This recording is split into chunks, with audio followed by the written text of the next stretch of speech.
اور چور خواہ مرد ہو یا عورت ان دونوں کے ہاتھ کاٹ دو۔ یہ بدلہ ہے ان کے کرتوتوں کا اور عبرتناک سزا ہے اللہ کی طرف سے، اور اللہ زبردست حکمت والا ہے۔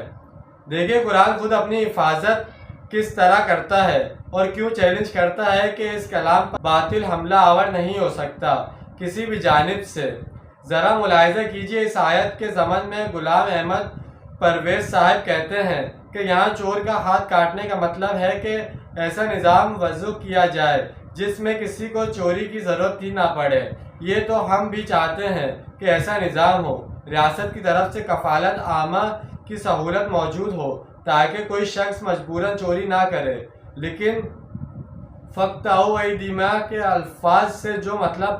پرویز صاحب نے نکالا ہے وہ بالکل غلط ہے، اور اگر فرض کر لیں کہ ایسا ہی ہے تو پھر جزاؤں بما کسبا، یہ بدلہ ہے